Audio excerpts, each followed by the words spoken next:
Sukiman.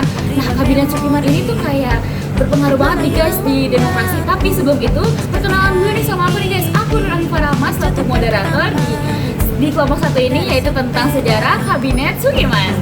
Oke, langsung aja kita mulai ya guys. Let's go. Oke semuanya, karena kita sudah mulai untuk podcast hari ini, yaitu saya bersama narasumber. Boleh diperkenalkan dulu sebelum kita mulai podcastnya?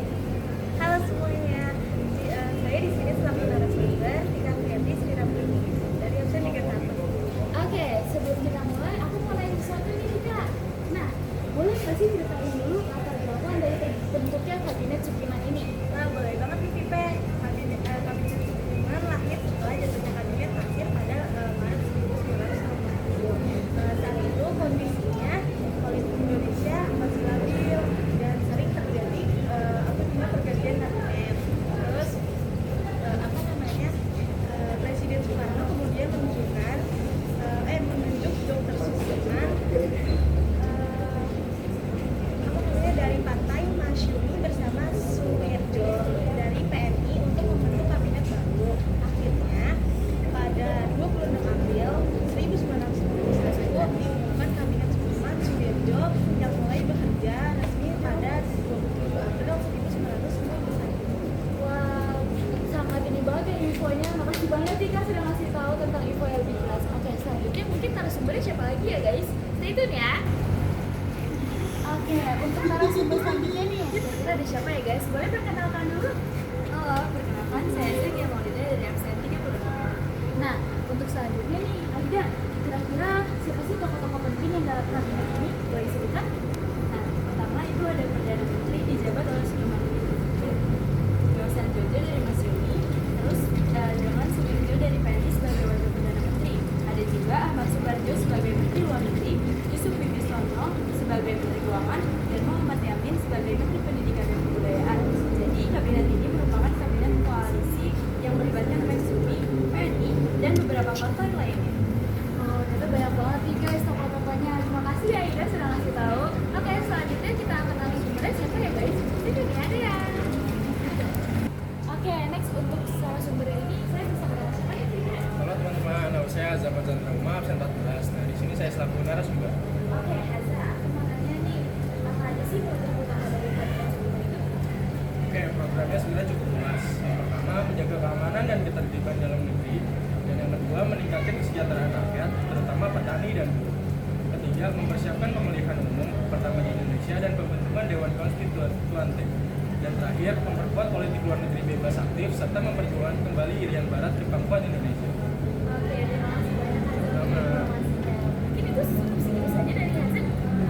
Boleh kita lanjut untuk narasumbernya teman-teman? Oke, untuk narasumber selanjutnya yaitu boleh perkenalkan nih dari siapa?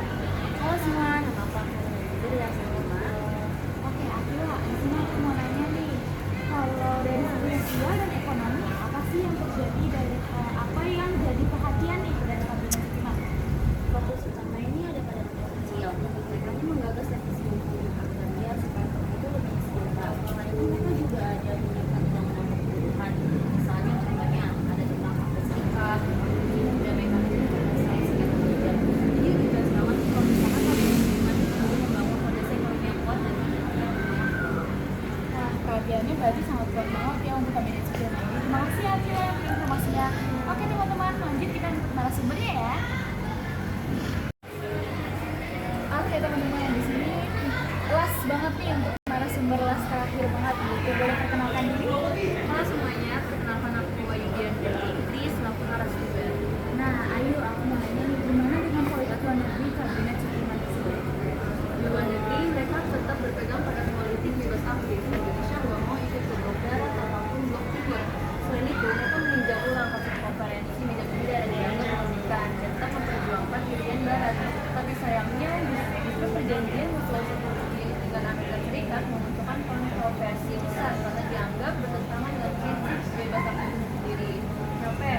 Kan aku udah menjawab nih. Aku kalau nanya balik doang, boleh kan ya? Boleh banget dong. Aku mau nanya nih, menurut kamu sendiri, kenapa kabinet Sukiman akhirnya jatuh? Nah, alasan utamanya karena memang mutual security tadi dengan perjanjian itu Indonesia seolah berpihak pada blok barat. Banyak faktor politik, bahkan yang awalnya mendukung jadi kecewa nih yuk. Selain itu kondisi ekonomi jadi belum stabil banget. terus juga harga kebutuhan pokok naik, dan dukungan politik juga melemah. Tapi akhirnya Kabinet Sudirman berubah pada tanggal 23 Februari 1952, hanya sekitar 10 tahun, 10 bulan setelah itu. Kayak gitu Ayu. Oke, karena tadi aku udah ngejawab dan Ayu juga udah jawab, jadi kita bisa kesimpulan kalau Kabinet Sudirman punya program ambisius nih guys, memperkuat keamanan, menyejahterakan rakyat, mempersiapkan pemilu, dan menjaga politik bebas aktif. Tapi karena konflik politik dan keputusan yang kontroversial, kabinet ini runtuh sebelum sempat merelasikan semua rencananya. Semoga obrolan dari kelompok satu ini bisa menambah wawasan teman-teman tentang sejarah kabinet Sudirman ya.